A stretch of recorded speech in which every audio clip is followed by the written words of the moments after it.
TTD ప్రాశస్త్యం తగ్గిందని హిందూ భక్తులు గుండెల నిండా ఆవేదన వ్యక్తం చేశారని పూతలపట్టు ఎమ్మెల్యే మురళీమోహన్ అన్నారు. వీఐపీ విరామ సమయంలో ఎమ్మెల్యే మురళీమోహన్ తిరుమల శ్రీవారిని దర్శించుకున్నారు. ఈ సందర్భంగా వేద పండితులు వేద ఆశీర్వచనాలు అందజేసి పట్టు వస్త్రంతో సత్కరించారు. వైసీపీ హయాంలో టీటీడీని రాజకీయ పునరావాస కేంద్రంగా మార్చేశారని అన్నారు. రాష్ట్రంలో సీఎం చంద్రబాబు పాలనలో భక్తులకు అధిక ప్రాధాన్యత ఇవ్వడం జరుగుతుందన్నారు. ప్రపంచంలోని హిందూ భక్తులకు శ్రీవారి ఆలయంలో ప్రాధాన్యత కలుగుతుందన్న నమ్మకం, విశ్వాసం ఉందన్నారు. సామాన్య భక్తులకు ఎక్కడా ఇబ్బందులు కలగకుండా స్వామివారిని దర్శించుకుని మొక్కులు చెల్లించే విధంగా చర్యలు తీసుకోవడం జరుగుతుందని ఎమ్మెల్యే మురళీమోహన్ తెలిపారు.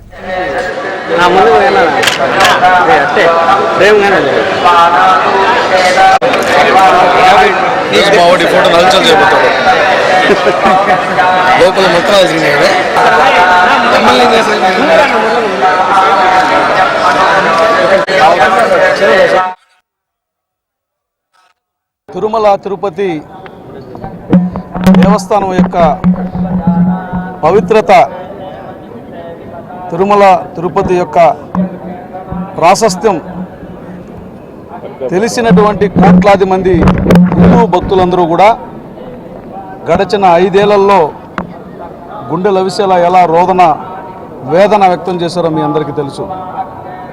ఆలయాన్ని రాజకీయ కేంద్రంగా మార్చుకొని రాజకీయ కార్యకలాపాలకి, లేకపోతే ముఖ్య నాయకుడి యొక్క వ్యక్తిగత పనులకి ఇక్కడ పనిచేసిన కీలక అధికారులు ఏ రకంగా వ్యవస్థను వాడుకున్నారో మీరందరూ కూడా చూశారు.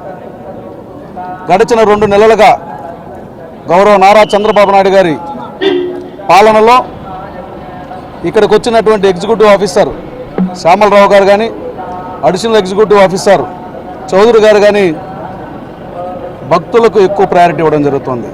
ప్రపంచ హిందూ భక్తులందరికీ కూడా తిరుమల ఆలయంలో మరింత ప్రాధాన్యత కలుగుతుందన్నటువంటి విశ్వాసం, నమ్మకం కలుగుతోంది.